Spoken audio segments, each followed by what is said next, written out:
빌립보서 제4장 10절부터 13절까지의 말씀입니다.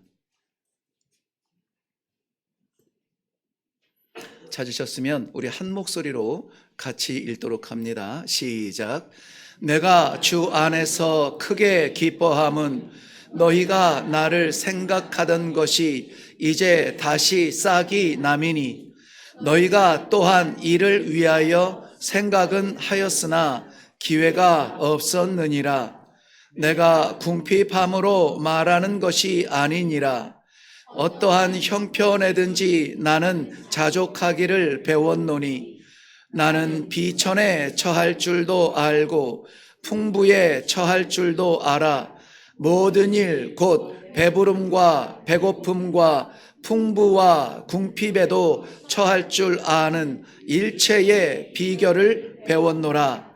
내게 능력 주시는 자 안에서 내가 모든 것을 할 수 있느니라. 아멘. 이 시간에 시온 성가대 하나님 앞에 찬양 올리겠습니다.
아멘, 아멘.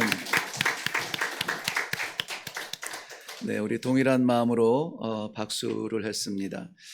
박수는 오른손과 왼손이 부닥쳐야 소리가 나는 것처럼 하나님께 받으실 영광과 우리가 올려드리는 이 정성이 하나가 되었을 때 이렇게 소리가 나는 것처럼 받으신 하나님과 올려드리는 우리 모두의 찬양이 하나가 되는 아름다운 시간이었습니다. 우리 다 같이 한번 기도하겠습니다.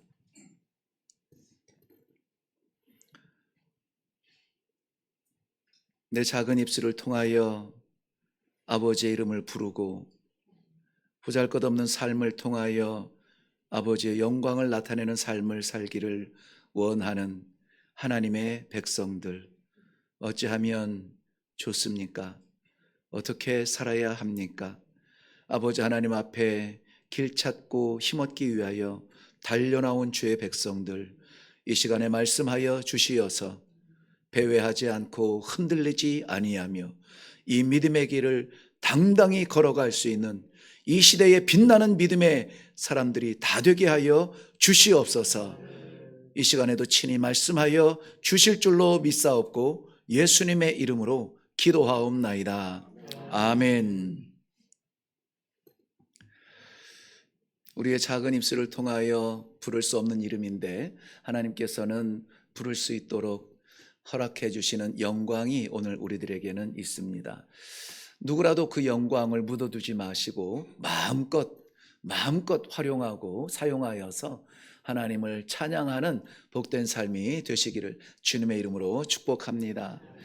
오늘 우리가 읽은 빌립보서는 신약성경 27권 가운데 13권을 기록한 바울 사도의 편지 글입니다. 이 편지 글이 우리는 좀 유난히 새롭게 다가오는 것은 바울 사도의 옥중서신 가운데 하나, 즉 옥에 갇혀 있을 때 썼던 편지 중에 하나라는 것이 좀 새롭게 다가옵니다. 왜냐하면은 이 빌립보서 길지 않은 편지인데요, 빌립보서의 내용, 그 중심, 뭘 말하고 싶은 거야? 라고 할 때에 바울 사도가 빌립보서 안에서 세운 기둥이 있습니다. 그것은 뭐냐면 기쁨과 감사예요. 기뻐하라, 감사하라. 이거 그렇게 말할 상황이 아닌데 기뻐하라, 감사하라. 오늘 우리가 살아가는 삶도 그렇게 녹록지 않습니다. 찬양하기 원하지만 한숨 나고 하나님께 영광 올려드리는 복된 삶을 살기를 원하지만 우리 삶이 너무나 분주하고 너무나 벅찬 삶을 살아요. 그래서 이 시대를 살아가는 우리 모두는 전쟁 같은 삶을 산다, 이렇게 말해요.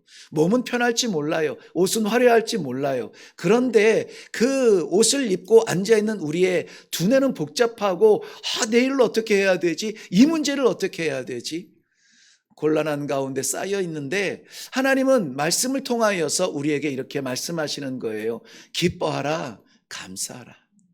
바울 사도에게는 아들과 같은 믿음의 그 아들이 있습니다.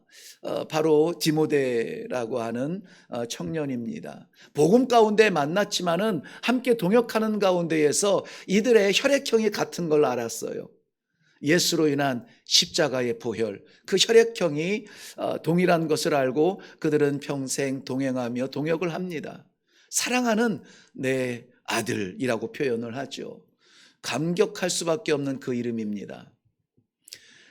바울 사도가 13권의 편지를, 서신서를 쓰면서 마지막 쓴 책이 있어요.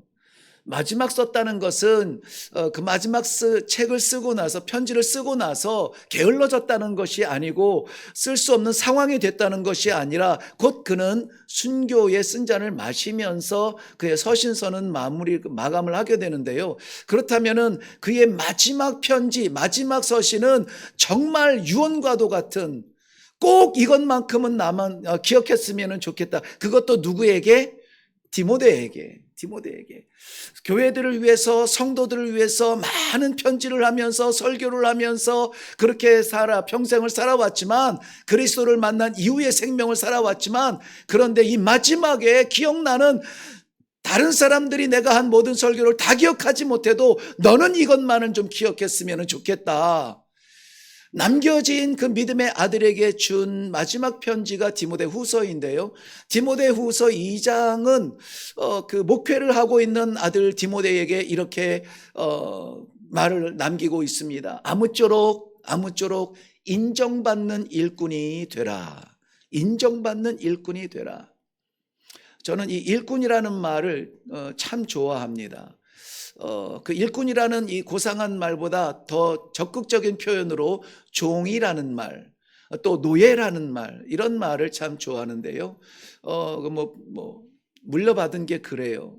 근데 바울 사도도 역시 그의 목회를 하고 있는 아들 디모데에게 유명한 목회자가 되라. 네가 한마디 하면은 세상이 다 눈을 번쩍이는 그러한 설교를 해라. 이것이 아니라 인정받는 종이 되라, 이렇게 말해요. 누구의 종입니까? 하나님의 종이 되라. 사람의 종을 말하지 않습니다. 하나님께서 너를 부르시고 하나님께서 너를 세우셨으니 너를 부른 하나님을 상대해서 사는 종이 되어라. 그런데 그 주인이 어떻게 생각하는 종이 되라고요? 인정하는 사람. 인정하는 사람.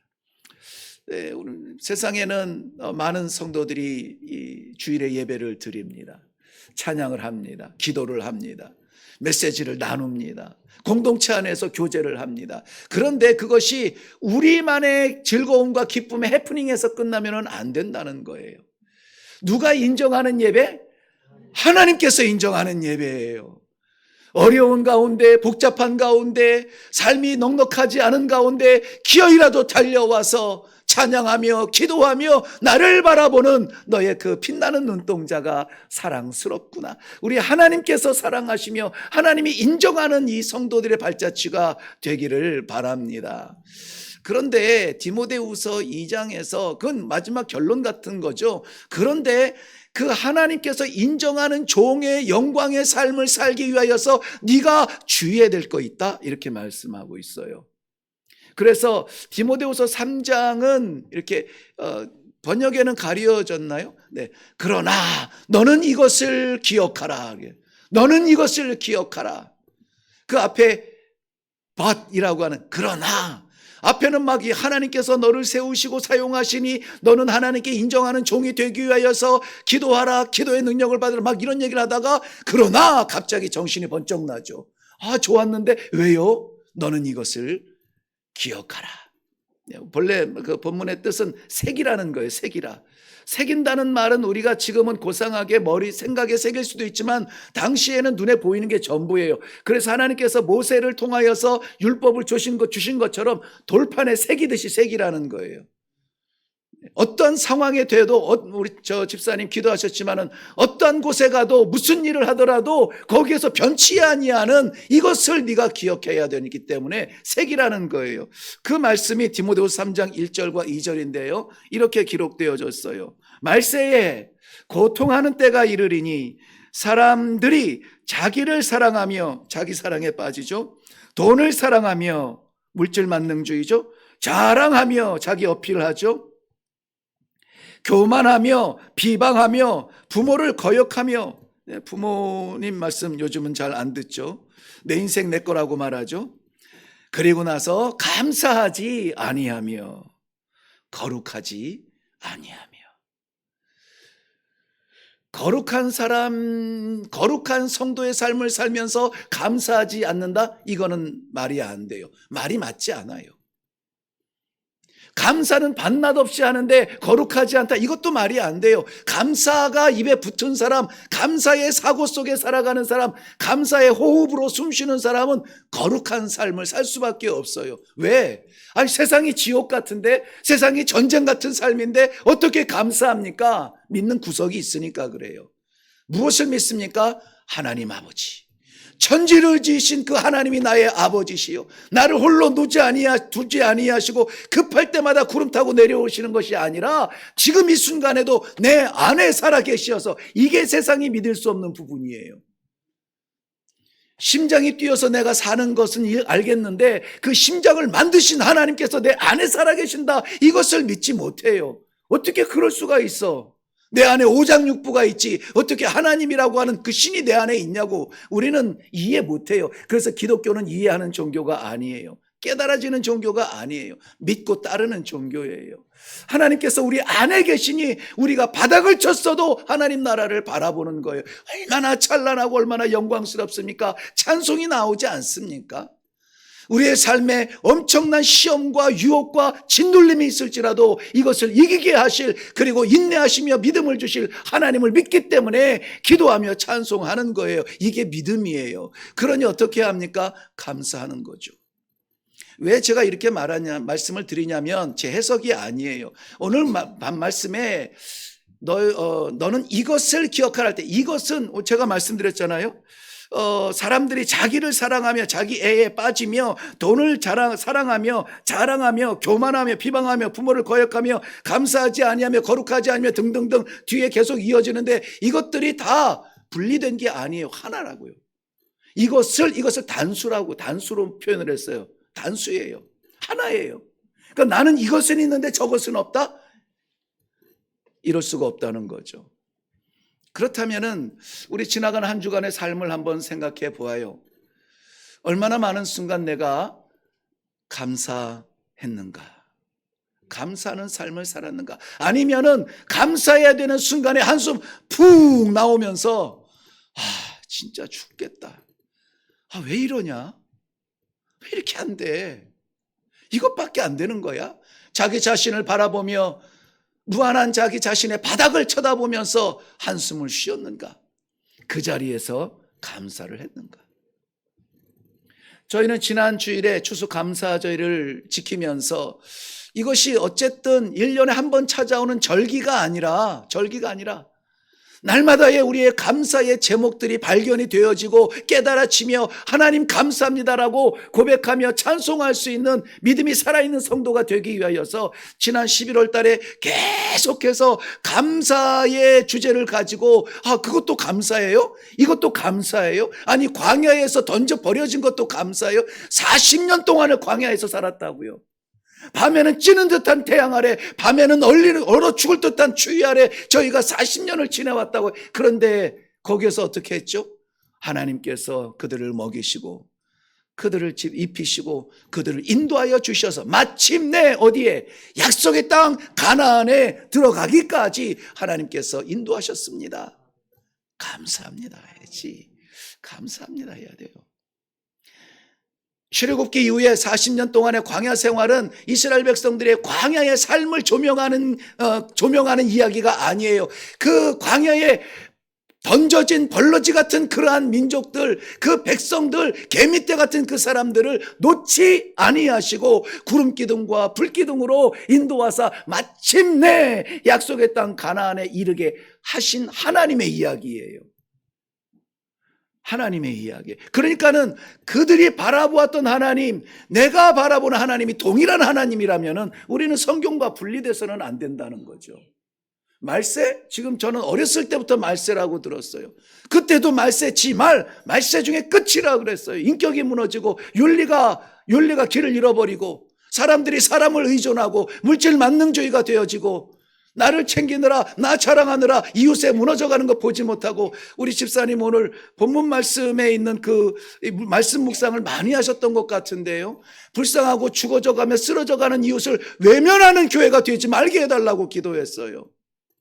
그런데 지금은 밟고 올라서서라도 내 성공 이름, 내 연봉 액수 올리는 것이 목적이 되어버리는 이러한 시대 속에 우리가 살아가고 있지 않습니까? 무엇을 잃었다고요? 감사를 잃었다고요. 뿐만이 아닙니다. 멀리 있던 우리를 가까이 예수님의 발 앞에 엎드려 하나님께 영광 올리고 찬송하는 그 문둥병자, 회복된 문둥병자들처럼 10명이 회복되었지만은, 이거 지난주 설교잖아요. 10명이 회복되었지만은 오직 한 사람 돌아왔어요. 한 사람. 10분의 1. 10분의 1. 우리에게 허락하여 주시는 생명의 자리, 환경, 모든 환경을 열이라고 친다면은 우리는 그 중에 최소한 하나라도 10분의 1이라도 드려야 되는데, 감사해야 되는데, 이 감사는 뭡니까? 10개 중에 9은 내 것이고 하나는 하나님 것이고, 이렇게 해서 감사하는 것이 아니라 이 열이 아버지께로부터 왔사오니 열에 대한 주권을 인정하고, 그리고 나서 열에 대한 대표성으로 하나를 드리는 거예요. 근데 우리의 삶 가운데 지난 한 주간의 삶에서 우리는 10분의 1, 10번의 우리의 고백 중에 한 번의 감사가 있었는가 돌아보면은 두렵지 않습니까? 두렵지 않습니까? 저는 세상에서는 자랑할 것이 없어요. 나타낼 게 없습니다. 세상의 관점으로 보아서는 누구 앞에서도 말할 게 아무것도 없는 거예요. 아무리 생각해도 그래요. 다방면을 보아도 그래요. 그런데 이것은 교만이 아니라, 자랑이 아니라 정말 간증처럼 말씀을 드리는데요, 제 삶에서 아마 제가 나눈 말들 가운데, 많은 말들 가운데 이렇게 추려 보이면, 공통된 단어들을 추려 보면은 아마 감사라는 단어가 가장 많은 단어 중에 하나일 거예요. 사람을 만나면 감사해요. 어딘가 도착을 하면은 감사해요. 환경이 좋아서가 아니라 어려운 숙제가 짊어지는 자리에서도 감사해요. 내가 무엇이간데 나에게 이 사명을 주시고 이 사람들을 맡기고 함께 나눠 대화를 할 수 있도록 기회를 주십니까? 그들 가운데 그들과의 관계를 통해서 내가 무엇을 얻을 것이 아니라 하나님이 맡기신 기회라고 생각하면은 나는 감사해요. 그래서 나는 이 자리도 감사해요. 에베네셀의 하나님께서 우리를 여기까지 도우셨습니다. 끝자리가 아니라 계속되어지는 현재형으로서 지금도 우리를 도우시는 하나님. 한 시간 후가 내 삶의 현재형이라면 그 자리도 도우시는 하나님. 그래서 변함없는 하나님의 사심을 말할 때에는 미래형으로 쓰지 않아요.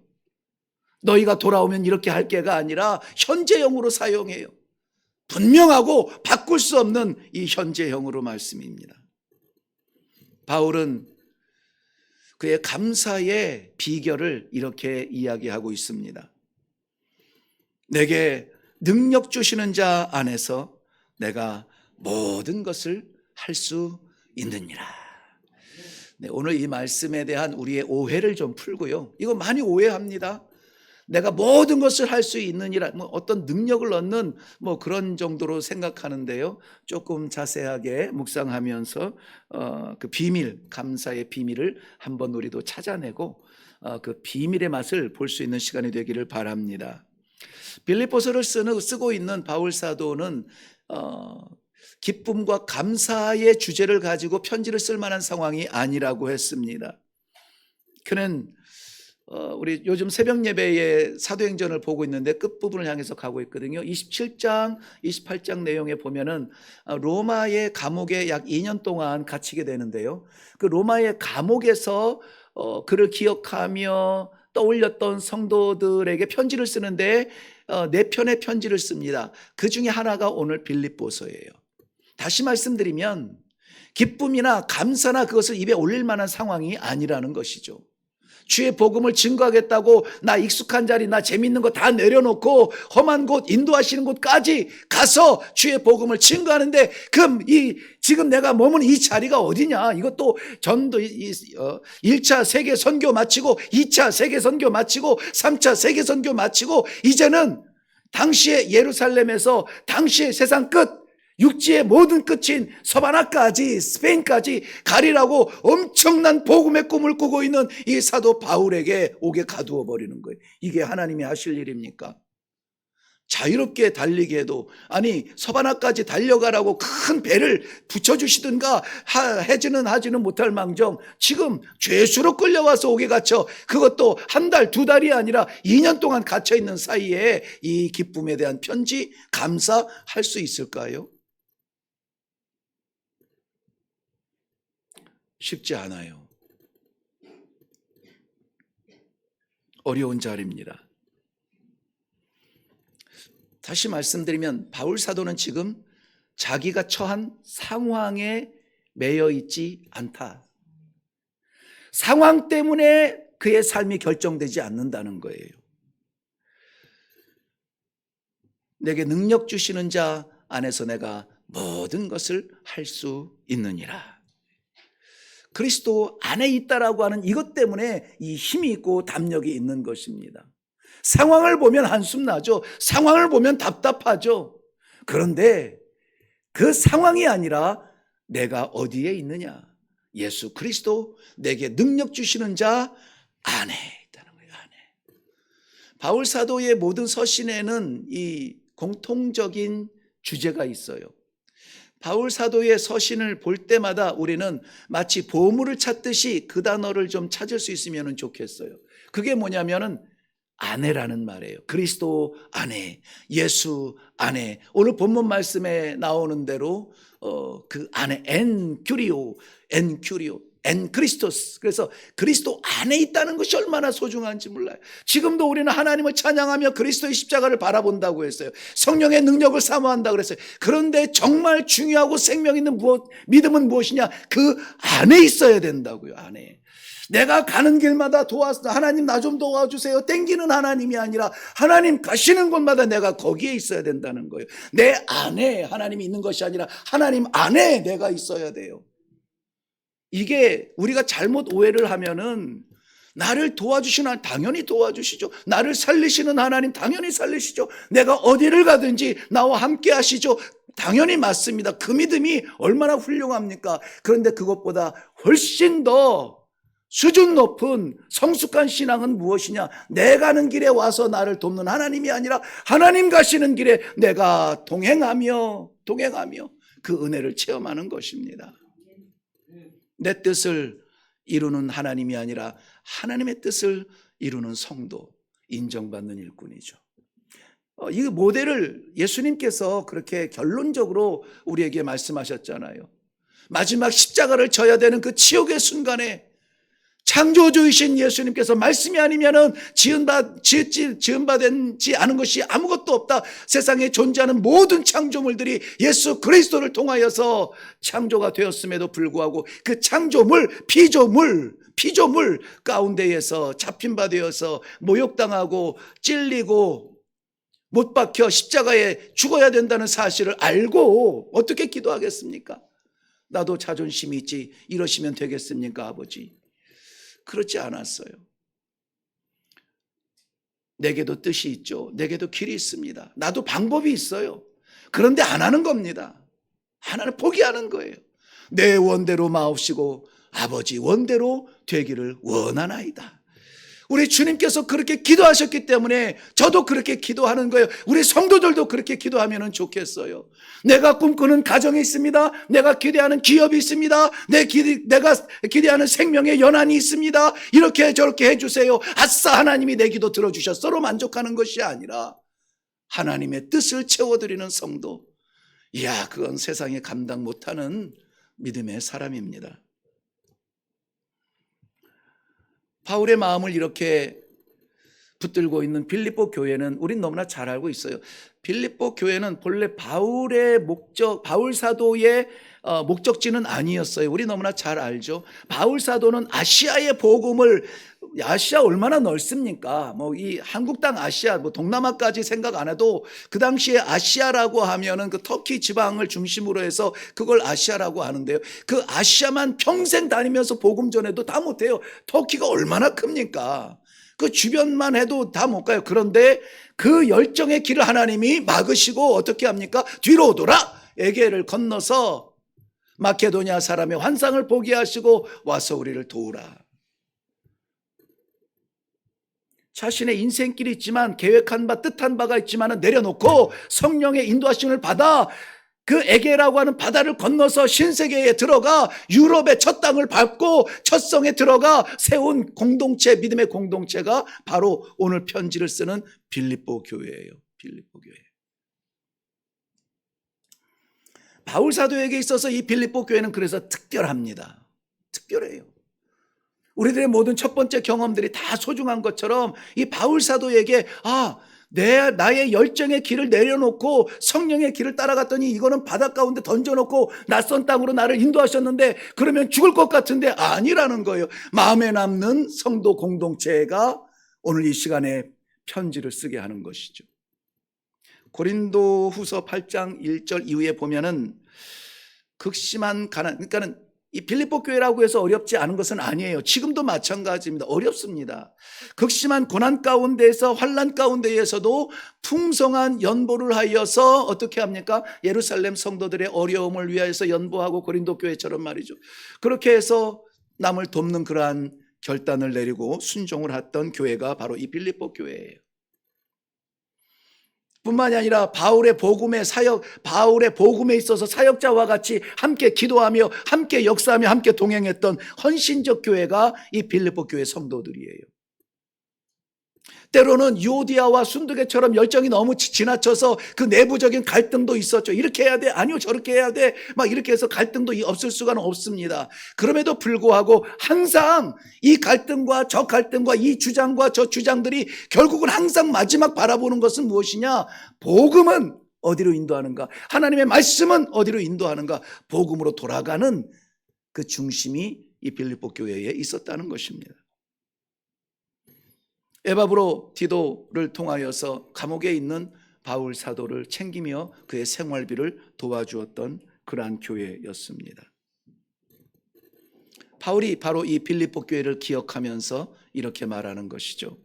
너희가 나를 생각하던 것이 이제 다시 싹이 났다. 너희가 나를 생각한다는 말은 사랑한다는 거예요. 기억한다는 것이죠. 그것이 이제 다시 싹이 났다. 어렵고 힘들어서 나 삶의 자리마저 이 답답한 중에 어떻게 그럴 수가 있어요라고 할 만큼 그의 마음이 열리고, 여기 싹이 났다는 말은 동토의 계절이 겨울이 지나고 그 메마른 땅, 생명이 없을 것 같은 그 땅에서 솟아나오는 순을 이야기해요. 순, 싹이라고 말하기도 어렵고 아주 삐죽하고 올라오는 그 새순이 있잖아요. 그것을 싹이 났다라고 해요. 메마른 땅, 광활한 땅, 척박한 땅, 겨울에 얼어붙은 그 땅을 뚫고 나오는 그것처럼 오늘 우리의 삶의 자리를 내려놓고 올라온 이 자리에서 우리가 멈추었던 감사의 싹이, 나는 과묵하여서 이런 말 저런 말 잘 안 해. 그래서 하루에 한마디 하면 잘할까? 그 한마디가 감사가 되기를 바라요. 아버지, 내가 연약합니다. 여기저기 문제가 많습니다. 그럼에도 불구하고 생명이 있으면 기회를 주신 줄로 믿고 감사를 드립니다. 허리가 안 좋고 무릎이 안 좋아서 주저앉아 있습니까? 그렇다면 열 수 있는 그 입술 가지고, 이 입술 가지고 어떻게 할까요? 마지막 호흡으로 어떻게 살까요? 하나님 기회를 주심을 인하여 감사합니다. 늘 말씀드립니다마는 성도들은 우리가 염려하는 것 때문에 죽지 않아요. 그 염려 뒤에서 나를 바라보시는 하나님을 못 보며 눈을 질끈 감아버리면 아무것도 보이지 않습니다. 그러면 죽을 것 같은 거죠. 저는 예배를 드릴 때, 제가 원래 저 트리플 A형인 거 잘 아시죠? 쑥스럽고 혼자 있는 거 좋아하고 숨어 있고 혼자 이 고독한 길을 걷는 거 너무 좋아하는데요. 허락을 안 하시네요. 네. 그럼에도 불구하고 예배 시간이 되면은 의도적으로 저는 발음을 똑바로 하고 가능하면 눈을 똑바로 뜨고 한 단어를 말할지라도 뭔 말이야 하지 않도록 분명한 단어를 사용을 하고 이렇게 합니다. 이것은 제 성향은 아니에요. 절대 아닙니다. 그런데 하나님께서 기뻐하시는 예배를 위하여서 그렇게 드리는 거예요. 싹이 난다라고 하는 것은 그러한 생명의 새순을 이야기해요. 과묵하신 우리 어르신들, 감사의 새 삶이 시작되기를 바랍니다. 배고프면 응애 외치는 아기처럼 삶을 느끼면은 하나님께 응애 감사합니다 하세요. 이런저런 일로 바쁘신 우리 성도님들 감사로 돌아오세요. 그 자리는 우리가 씨름하며 개척하며 버텨야 하는 자리가 아니라 하나님께서 역사해 주셔야만 살 수 있는 그러한 자리입니다. 감사로 하늘의 보좌를 열 수가 있는 것입니다. 감사는 관계예요. 상황이 아니라 관계라는 것입니다. 상황 말씀드렸잖아요. 바울 사도에 갇혀 있는 죄수의 그런 갇혀 있는 그런 상황이에요. 주를 위해서 열심히 충성했건만 지금은 갇혀있는 죄수의 몸이에요. 밖에 나갈 수도 없는 그러한 죄수의 몸에, 그런데 기뻐하라고요? 그런데 감사하라고요? 이건 상황에서 나오는 말이 아니에요. 상황을 보면 바보죠. 미친 거 아닙니까? 그런데 그는 기뻐하라, 기뻐하라, 항상 기뻐하라, 감사하라, 감사하라. 우리의 마음을 열어서 주를 향하여 감사라고 외칠 수 있는 것. 이것은 뭐예요? 비록 내 몸은 갇혀 있지만 나와 함께 하시는 하나님이 내 아버지시라고 하는 이 사실 때문이에요. 그리스도의 십자가를 바라보는, 예루살렘 그 산꼭대기에 있는 그 십자가를 물리적으로 바라보는 것이 아니라 그 십자가가 내 안에서 나에게 생명이 되었다라고 하는 이 관계 때문에 그래요. 상관없는 삶이 아니라. 그래서 성경을 구경꾼처럼 보지 말라는 거예요. 신앙생활을 구경꾼 하듯 하지 말라는 거예요. 구경꾼은 아무것도 얻지 못합니다. 바라보며 만족하지만 성도는 그 생명을 누리는 거예요. 어떤 생명입니까? 죽을 것 같은 자리에서 영생을 바로 찬송할 수 있는 그 생명이에요. 어떤 영광입니까? 세상의 모든 경제가 파탄이라는 바닥에서 천지를 지으신 하나님의 기적 같은 회복을 맛볼 수 있는 그러한 감사인 것입니다. 어떤 사람이 그런 경험을 할까요? 관계. 하나님은 내가 성공한다고 해서 달라붙는 분이 아니에요. 하나님은 내가 망했다고 해서, 내가 패배했다고 해서 나를 버리시는 분이 아니에요. 그런 관계는 세상 관계예요. 내게 유익이 되면은 쫄랑쫄랑 쫓아다니면서 나를 받들 것처럼 하는 그런 관계가 하나님과의 관계는 아니에요.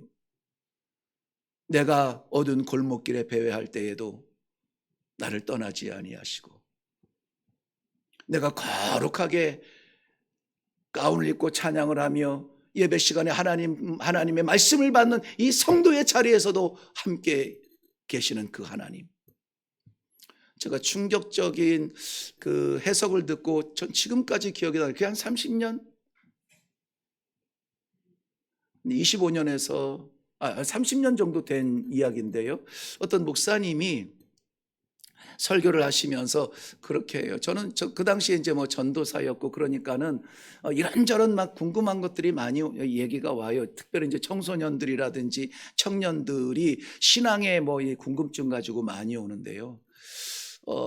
감사에 대해서 잊혀지지 않는 예화가 있어요. 목사님이 그러시더라고요. 그 뭐 교회가 조금 자유로운 분위기였어요. 미국에서 이렇게 이민 갔다 오신 분들, 막 이런 분들이 굉장히 많은 독특한 교회였거든요. 굉장히 설교도 세련되시고, 그러니까 아마 성도들 가운데에서 생활도 좀 자유롭게 그렇게 신앙생활에 뭐 사회생활에 뭐 거의 경계선이 없는 그런 분들이 많았나 봐요. 그 목사님이 어느 날 갑자기 그런 얘기를 하시더라고요. 우리 결단을 할 때 결단할 수 있는 은혜가 있어야 됩니다. 이 은혜라는 거죠. 그래서 누가 자기한테 그렇게 질문을 했대요.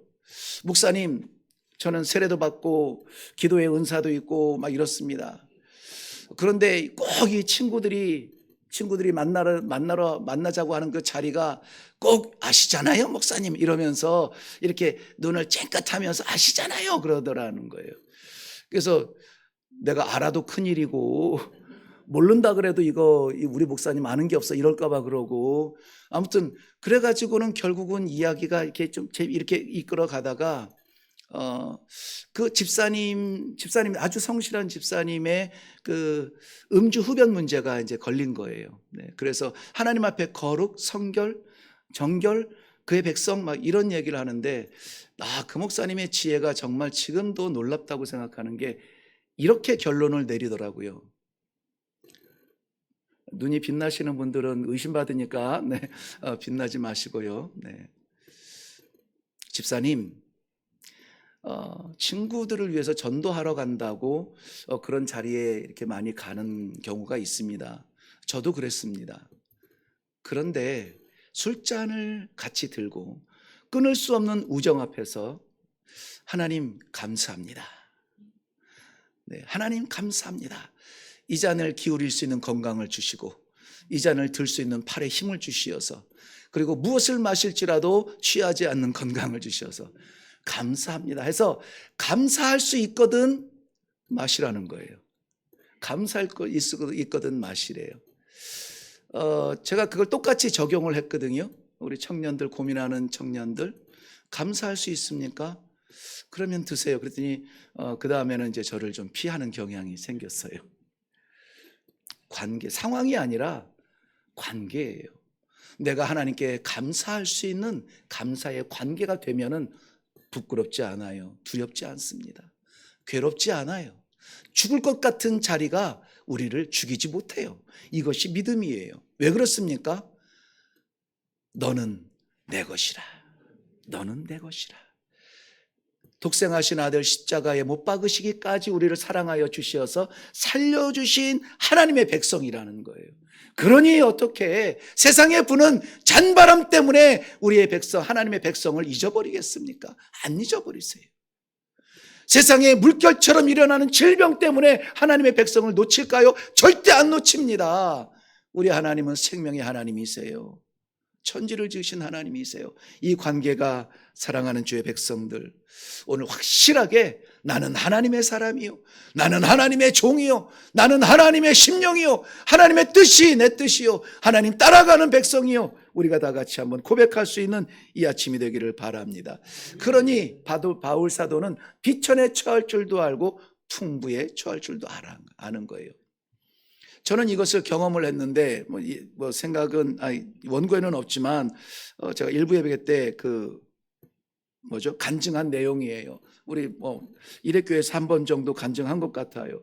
선교지에 있을 때는 어쩔 수 없어요. 선교사는 경제적 활동을 전혀 하지 않기 때문에 그저 있는 머리끝부터 발끝까지 숨쉬는 것까지 복음이 되기 위하여서 전념하던 때이기 때문에 한국에서 약속된 헌금, 선교헌금이 보내져야 그걸로 다음 달 사역을 하게 돼요.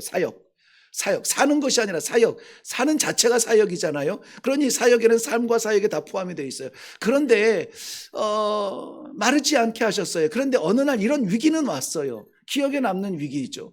은행에 이제 저희는 이제 그런 문화 활동이 없는 시골 빌리지에서 이제 사역을 했잖아요. 그래서 이 은행이라는 곳을 가려고 해도 2시간 정도 이 비포장도로를 해가지고 그렇게 타말리라고 하는 곳으로 나아가서 거기에서 이제 은행을 가야 이제 거기에서 이제 인출을 해서 또 마을로 들어가 이제 거기서 필요한 물건을 사고 그리고 마을로 들어가요. 그런데 어느 날인가 저희가 가서 은행을 갔는데 저희 통장에 저희 사역자들이 그때만 해도 많았었거든요. 그리고 사역이 이제 좀 크죠. 초등학교 사역도 시작하고 했으니까. 그런데 한 100불 정도 한국 돈으로, 지금은 이제 한 150만 원 되지만 그때는 한 100만 원 정도 됐던 것 아니 10만 원 정도 됐던 것 같아요. 100불 정도가 남아 있다는 거예요. 그걸 빼내면은 내 통장은 제로가 되는 거죠. 하긴 제로가 될 때도 없지 않아 있었으니까는, 그래도 그때 순간에 이런 생각이 들죠. 그럼 어떻게 하지? 다음 달 어떻게 사역을 하지? 교사들 월급 아직 학비가 없으니까는 점심까지 막 해서 먹여야 되니까는 환자들 오면 병원 데려가야 되니까는 마을 잔치가 있으면은 그것도 가서 도와야 되니까 이게 분명히 필요한 부분이 있는데 어떡하지? 이렇게 막으시면 안 되지? 라고 하는 생각이 순간 이렇게 들어오는데도 불구하고 이제까지 네가 살지 않았다는 거예요. 이제까지 너의 인생이 아니었다는 거예요. 너의 사역이 아니었다는 것이죠. 내가 너를 세웠고, 내가 너를 불렀고, 내가 너를 사용했고, 내가 너를 사용하고 있지 않느냐 하는 말씀이죠. 그래서 그때는 이제 방학 때, 우리 아이들 방학이었거든요. 아직 아이들이 안 왔을 때예요. 그런 가운데에서 타말리라고 하는 도시에 나가면은 저희가 나갈 때마다 교제하는 선교사님 가정이 있었는데, 그 가정은 이 자녀들을 이제 다른 학교에 보냈어요. 기숙사 학교에 보냈다가 방학이 돼서 이제 그 아이들이 왔는데, 저희들도 이제 도시에 나가면은 그 선교사님 댁에 가서 물도 얻어 마시고, 또 밥 주시면은 밥도 먹고, 또 이제 은행 일이나 일이 안 되면 하룻밤 자야만 되는 상황에서는 또 선교사님 내서 잠도 자고 그러는데, 그 아이들이 이제 온 거예요. 학교에서 방학이라고 집에 왔어요. 왔는데 막 여기서 부엌에서 엄마랑 이제 막 티격태격 막 이제 불평하는 소리가 들리고 막 나가서 마시는 거 거 사줘, 막 이거 또 먹기 싫어, 막 이러면서 이제 그때는 아이들이 조금 어렸으니까는 막 이런 불평하는 소리가 들리고 저희는 이제 은행을 갔는데 덜컥 10만 원밖에 없는 거예요. 근데 그러니까 뭐 아니면 도예요. 뭐 아니면 도. 그래서 이제 뭐를 택했죠. 다 찾아. 다 내놓으라 그래가지고 10만 원을 들고 그 선교사님 댁에 들어가서 아무것도 없는 깡통이 얘들아 오늘 저녁에 나가서 외식할까? 그리고는 그 마을 그 도시의 제일 좋은 중국집이래 봤자 아주 뭐 그냥 그 우리가 만나는 아시아에 있는 그런 중국집은 아니에요. 그 중국집 하나 있는데 그 집에 다 데리고 가서 그 식구들과 함께 외식을 했어요. 있는 척한 것이 아니라 내게 마지막 없는 것이 없는 게 아니라는 것이죠. 그 마지막을 어떻게 할 것이냐를 하나님과의 관계에서 생각을 해보니까는 이것은 두려운 게 아니에요. 이것은 없는 게 아니었어요. 없는 게 아니라 그것마저 비우면 하나님이 채워주실 것 같은 그러한 믿음이 생기는 거예요. 저는 그래서 우리 이성봉 집사도 있지만은 한국에 오거나 미국을 가거나 어디를 가거나 선교사 때의 이야기예요. 지금도 마찬가지입니다. 선교사 하면은 왠지 막 보는 사람들마다 그냥 넙죽 붙잡고 아이고 어떻게 고생해서 어떻게 마른 것 좀 봐, 뭐 탄 것 좀 봐 이러면서 왠지 베풀어줘야 되고 사줘야 될 것 같고 입혀줘야 될 것 같고 불쌍해 보이고 치근해 보이고 막 그러나 봐요. 보면은 눈물 축 나고서 막 그래요. 근데 저는 조금 그럴 때 약간 자존심이 좀 상하더라고요.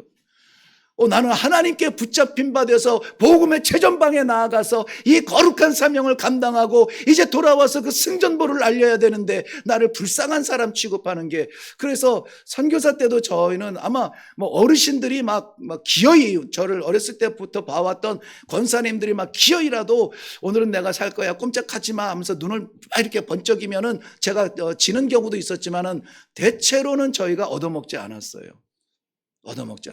하나님의 종이, 하나님의 백성이, 하나님의 사역자가 구질구질해 보이는 것도 보기 안 좋아요. 이건 교만이 아니에요. 있어서 그런 것도 아니고요. 지금도 저는 베푸는 게 좋아요. 나누는 게 좋아요. 왜요? 나는 내가 아니라 하나님 거기 때문에. 나는 말할 수 있지만 세상에서 보면 깡통일 수도 있고 아무것도 없는, 도대체 뭘 믿고 그래? 세상에서는 믿을 거 없죠. 그런데 하나님이 나의 아버지시니까 그런 관계 속에서 담대함이 나오는 거예요. 풍족함이 나오는 겁니다. 여러분, 감사는 상황이 바뀐다고 해서 되는 게 아니에요. 아프던 사람이 회복되고 망했던 사람이 대박 나면 그때 감사가 회복될까요? 안 됩니다. 안 돼요. 감사는 상황이 아니라 관계예요. 관계, 하나님과의 관계 제대로 돼 있으면은 마지막 호흡을 쉬면서도 감사해요. 여러분 페니, 영어로는 파니죠. 제인 크로스비라고 하는 여사가 있어요. 우리 찬송가 곡의 20곡 이상이 그 여사님의 그 작사, 그 시로 찬송을 기록한 것들인데요. 그분은 태어나서 6개월 만에 병으로, 아예 이 소경으로 태어난 게 아니라 6개월 만에 병으로 이 눈 시각을 잃어버렸어요. 그때부터 평생 나중에 기적처럼 눈이 보이고 그거 없어요. 그냥 평생 소경으로 살았어요. 그런데 제가 알기로는 30살 즈음에 저가 집회에 가서 나 같은 죄인 살리신, 아무튼 어떤 찬양곡을 들으면서 나를 위해 십자가에 죽으셨다고? 나를 위해, 나 같은 걸 위해서?